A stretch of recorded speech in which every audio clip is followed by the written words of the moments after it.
Hello అందరూ ఎలా ఉన్నారు? నేనైతే చాలా బాగున్నాను. ఈరోజైతే ఈ వీడియోలో ఎటువంటి రెసిపీస్ నేను చూపించట్లేదండి.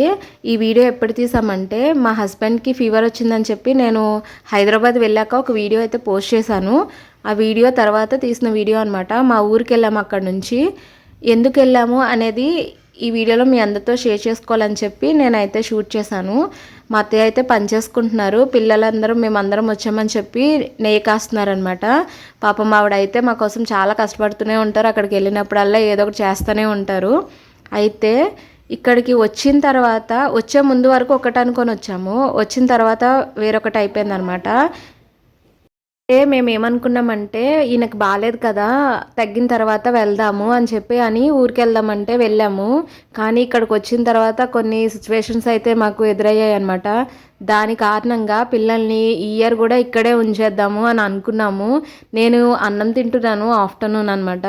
ఆ టయానికి నాకు అసలు ఏమీ తెలీదు ఈయన ఇలా ఆలోచిస్తున్నారు అనేది. తిన్న తర్వాత పిల్లలకి అన్నం పెడదాము అనుకున్నప్పుడు చెప్పారనమాట. పిల్లలు అయితే ఒక్కటే ఏడుపు, వాళ్ళని కంట్రోల్ చేయడం చాలా కష్టమైపోయింది నాకు. ఈ ఇయర్ అయితే మా పిల్లల్ని మళ్ళీ ఇక్కడే జాయిన్ చేయాల్సి వచ్చిందండి. చాలా అంటే చాలా ఇవాళ బ్యాడ్ డే అనే చెప్పుకోవాలి. పిల్లలు పాపం ఒక్కటే ఏడుస్తున్నారు. అయినా కానీ తప్పట్లేదండి ఇక్కడ ఉంచడం అనేది. ఇది వచ్చేసి Shri Sai English medium school అనమాట. తణుకులో ఉంది. 2 ఇయర్స్ నుంచి ఇక్కడే చదువుతున్నారు. ఈ ఇయర్ కూడా వీళ్ళని ఇక్కడే జాయిన్ చేస్తున్నాము. పిల్లలు ఇక్కడ 6th వరకే ఉంది, 7th నుంచి వేరే క్యాంపస్ అనమాట. అందుకని చెప్పి వాళ్ళు మెమరీస్ కోసం అని చెప్పి పిక్స్ తీసుకుంటున్నారు.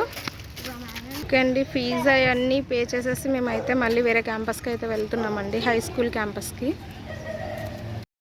పిల్లల్ని వదిలేసి ఉండటం చాలా కష్టం అండి, అది మాకు తెలుస్తుంది. కానీ అయితే తప్పట్లేదు, వాళ్ళకి కావాల్సినవన్నీ తీసుకొని వాళ్ళని అయితే అక్కడ వదిలేసి మేము బెంగళూరుకి అయితే వచ్చాము. ఇలా ఎందుకు చేసామనేది మీతో నెక్స్ట్ వీడియోలో షేర్ చేసుకుంటాను.